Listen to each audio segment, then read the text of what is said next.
Self-propelled terror. Intercontinental ballistic missiles breaking barriers of speed. Intercontinental ballistic missiles are a relatively new technological advancement that have changed how wars are fought. Using groundbreaking speed, ICBMs allow countries to attack from their homelands, causing military tactics to change forever.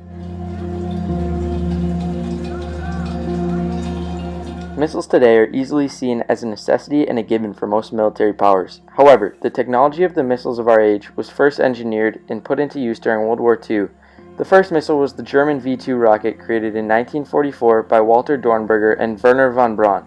These newly created rockets were unlike any weapons of the past. Once launched, the V-2 traveled 6 miles vertically. Once it reaches this height, the trajectory of the rocket changed into an arced path. As the rocket travels, the fuel injection measures the fuel needed to create the force required to reach its desired location. The rocket would reach low levels of space and allow gravity to cause it to return to Earth's surface. In order to reach space, the missiles used 55,000 pounds of thrust, which caused it to reach speeds up to 3,000 miles per hour.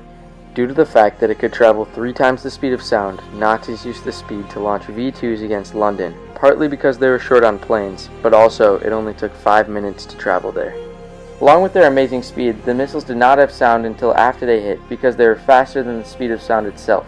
The V-2s were also launched from movable pads, so detecting an incoming attack was almost impossible, and even if they could, they only had 5 minutes before the 1-ton warhead reached your location. The V-2, named by Joseph Goebbels as Vengeance Weapon 2, had a guidance computer that was remarkable for its time and consisted of multiple gyroscopes working in a system that could detect any major change in ballistic trajectory while gravity helps direct it towards the target. This was usually only accurate to within a few kilometers, making it unacceptable by today's standards. During the war, this development eventually caused major global powers to start their own programs, most notably the Soviet Union and the United States. The Soviet rocket program created their R-7, which eventually put Sputnik into orbit as the first satellite on October 4, 1957. The most sombering part of that feat was the fact that the R-7 rockets created by the Soviets were known to be able to carry a nuclear warhead capable of mass destruction.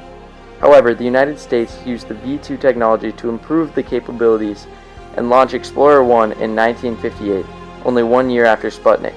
It is clear that the V-2 technology created by these German scientists ultimately led to missile capabilities of today, as well as contributed to the ability to reach beyond our planet.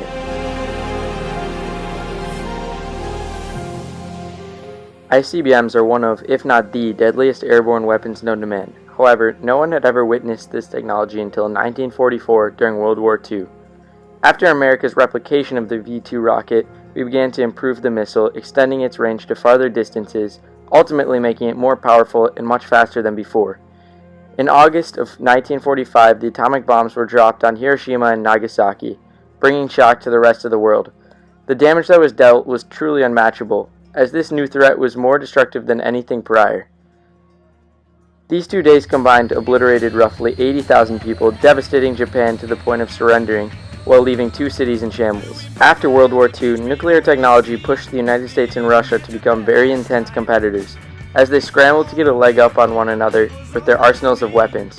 In 1949, the US began to mass-produce weapons, mainly nuclear, kicking off what would later be referred to as the arms race. This caused the USSR to build and test their own nuclear weapons. In response, President Truman made a statement stating that the US would be making what is known as the super bomb or hydrogen bomb. Stalin replied soon after by duplicating it, leaving the 2 countries neck and neck in the arms race.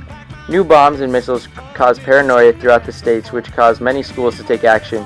This gave birth to the 1951 short movie Duck and Cover, where an animated turtle that went by Bert teaches the proper bomb procedures to young students. The way he described it, the people in danger were supposed to protect themselves from an attack by facing a wall and going into a fetal position. This was taught to basically every student in the country. A direct result of the Cold War combined with the development of ICBMs was the Cuban Missile Crisis. On October 16, 1962, American intelligence discovered that Russian missiles were being assembled on a launch site in Cuba, putting them in range of most of America. After JFK's national address, the threat of destruction plus the speed of the Russian weapons caused a panic all throughout America. The very existence of the Cuban missiles alone was almost enough to warrant a nuclear war, ultimately leading to the end of human life.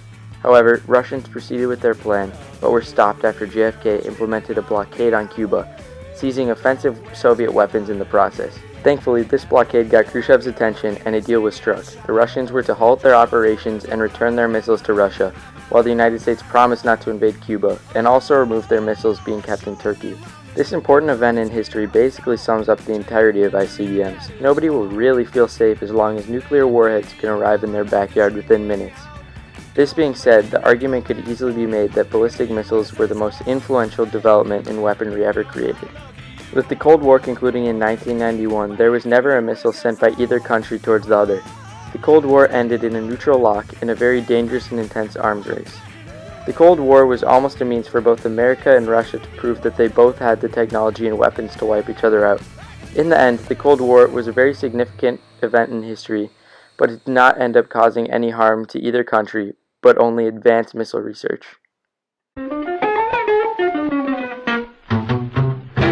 During the time of the Cold War, the fear of mass destruction from a nuclear bomb was always in the back of people's minds.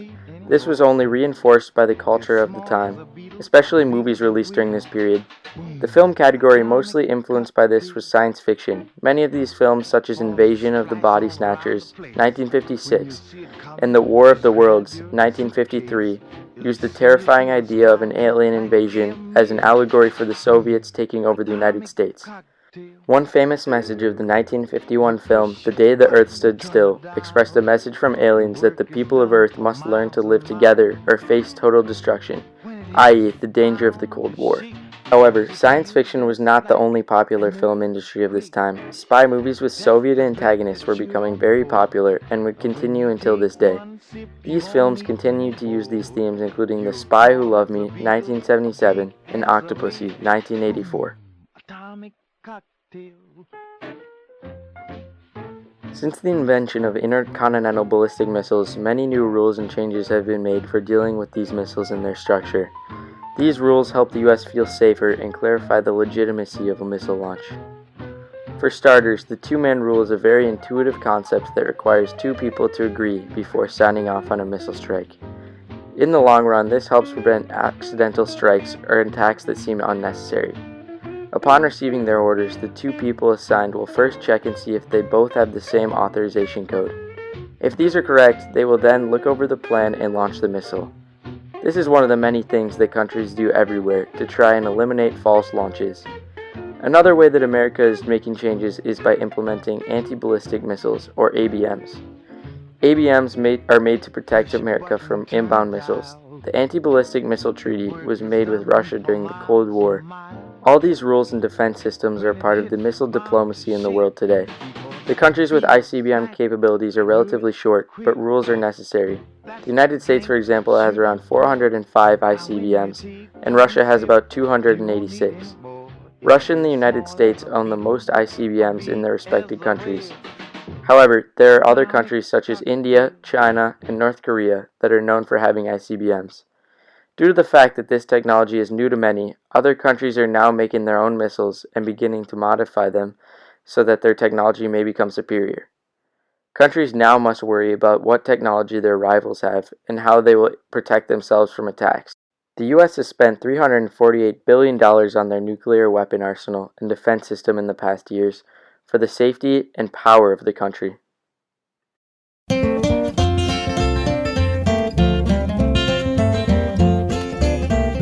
There's a communist ambition now to rule or wreck us all. With atomic ammunition, they would like to see us fall. Peaceful men of every